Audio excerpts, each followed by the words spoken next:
सजा चाबुक की मार से। कुछ ना दिया मैंने, कुछ ना दिया बदले में प्यार के।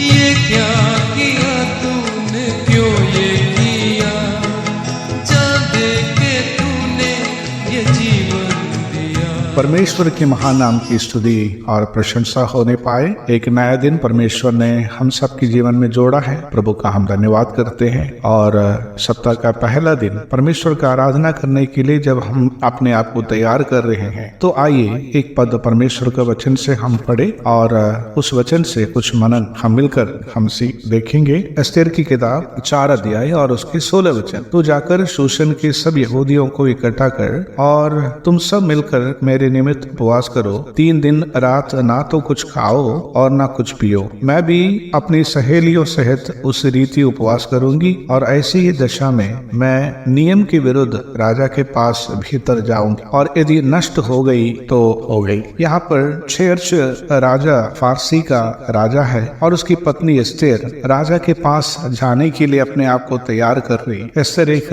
यहूदी स्त्री है। अब यहूदी लोग एक बहुत बड़े खतरे के सामना कर रहे हैं। हामा नामक एक उच्च पदाधिकारी यहूदी लोगों को नष्ट करने का षड्यंत्र रचा रहे हैं, और ये जानकारी मोर्देकाई को मिलने के कारण मोर्देकाई अपनी भतीजी एस्तेर को, जो रानी है, उसे आदेश दे रहा है, उसे विनती कर रहे हैं कि तुम जाकर राजा को इस बात का जानकारी दो। पर उस फारसी नियम के अनुसार बिना बुलाए राजा के पास भीतर जाना दंडनीय अपराध है। अगर राजा का कृपा दृष्टि नहीं हुई, राजा का राजदंड उसकी ओर नहीं फिरे, तो व्यक्ति मारा जा सकता है। लेकिन यहाँ पर एस्तेर अपने लोगों के लिए एक खतरा मोल लेने के लिए तैयार है। वो राजा के पास जाने के लिए चाह रही है, लेकिन वे कह रही है मेरे लिए 3 दिन 3 रात तुम बिना खाए पिए मेरे लिए उपवास करो। देखिए, एक संसारिक राजा के पास जाने के लिए एक रानी अपनी पत्नी कितना डर रही है, कितना भय के साथ उस राजा के सामने जाने के लिए अपने आप को तैयार कर रही है। तो प्रियो, आज हम परमेश्वर का आराधना करने के लिए जब अपने आप को तैयार कर रहे हैं, प्रियो,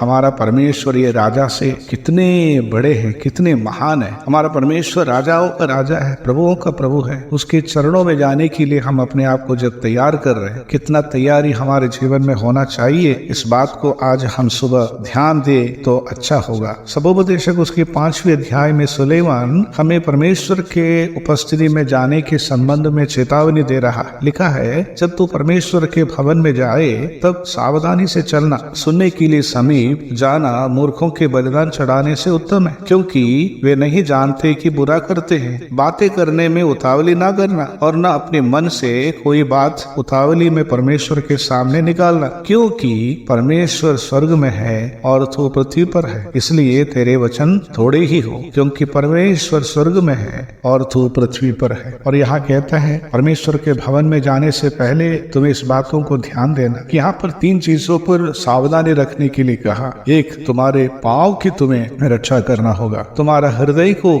तुझे रक्षा करना होगा, और तेरे होठों को तुझे सावधानी से उसकी रक्षा करना होगा। हमें इस बातों को ध्यान देना है। हम पाप में संसार में जीवन बिताते हैं, हम इस संसार के कई रीति पर हम लोग चलते हैं, तो पाप और बुराई हमारे जीवन में आने की संभावना बहुत ज्यादा है। तो इसलिए हमें अपने आप को जांच कर हमारे पापों को अंगीकार करके परमेश्वर के सामने जाना होगा। किसी प्रकार की बुरी विचार, बुरी भावना हमारे मन में ना हो, इसलिए हृदय की चौकसी करे। हमारे होठ पवित्रता के साथ परमेश्वर की आराधना करे, इसलिए हमारे पाँव, हमारा हृदय, हमारे होठों पर हमें ध्यान देना बहुत बहुत जरूरी है। प्रिय, साथ ही साथ इस भाग में हम ये भी देखते हैं, यहाँ पर एक स्त्री अपने लोगों के लिए अपना प्राण भी गवा करके उनको बचाने के लिए कोशिश कर रही है। कितना बड़ा प्रेम है, और अपनी जाति के प्रति उनका कितना बड़ा समर्पण है, अपने परिवार के प्रति उनका कितना बड़ा समर्पण है। लेकिन हम यही बात प्रिय प्रभु यीशु मसीह में जब हम लोग देखते हैं, प्रभु यीशु मसीह भी जब इस संसार में आने के लिए निर्णय लिया, जैसे वचन संहिता 40 में हम लोग पढ़ते हैं कि स्वर्ग में त्रिएक परमेश्वर के बीच में जब मनुष्य के पाप के संबंध में जब चर्चा हो रही थी, और उस सभा में यीशु मसीह ने इस प्रकार कहा,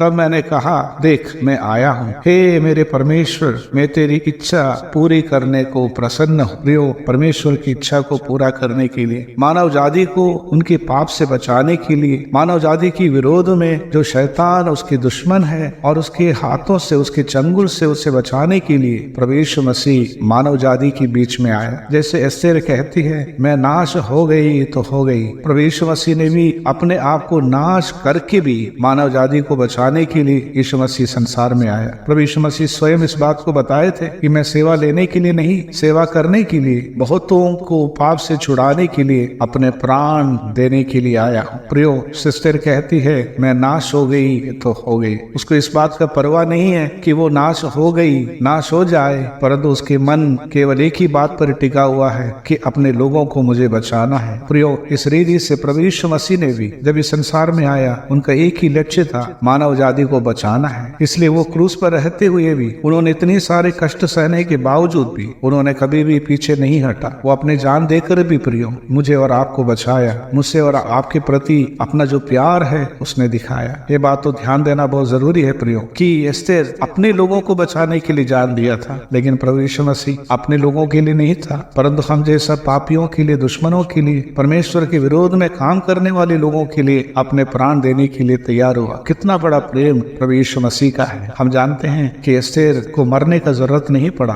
राजा ने उस पर कृपा दृष्टि की, लेकिन यीशु मसीह जब इस संसार में आए मुझे और आपको बचाने के लिए प्रियो, लेकिन क्या हमने उसके ऊपर कृपा किए, उसके ऊपर तरस खाए? किसी ने इस प्रकार एक गीत में गाया, जिस दुनिया को तूने रचना की थी, जिन हाथों से तूने मनुष्य को बनाए थे, उसके पास जब तूने आया, क्या आदर के रूप में वे तुझे क्रूस दिया? एस्तेर को उस राजा ने राजदंड दिखाकर उसके प्रति अपने सम्मान को व्यतीत किया, प्रकट किया, लेकिन हमने यीशु मसीह के प्रति अपने आदर और सम्मान कैसे प्रकट किया कि हमने उसे सूली पर चढ़ा दिया। क्या महान प्रेम है प्रियो यीशु मसीह का। तो प्रियो, ये दो सच्चाइयों के साथ आज हम प्रभु का आराधना करें। सबसे पहली सच्चाई यही है कि हम किसके सामने आए हैं आराधना करने के लिए, और दूसरी सच्चाई यही है कि उसने कितने त्याग के साथ, कितनी बड़ी प्रेम के साथ मेरे लिए और आपके लिए संसार में आया। वो नाश होने के बावजूद भी मुझे और आपको उस अनंतकाल की नरक से, उस शैतान के चंगुल से उसने मुझे और आपको बचाया। उस प्रेम को याद करते हुए उसकी आराधना स्तुति करें। परमेश्वर के नाम की स्तुति हो। दर्द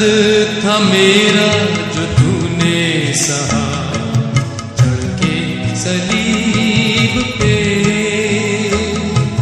कर्जा किया मेरा तूने अदा, कांटों और कीलों से।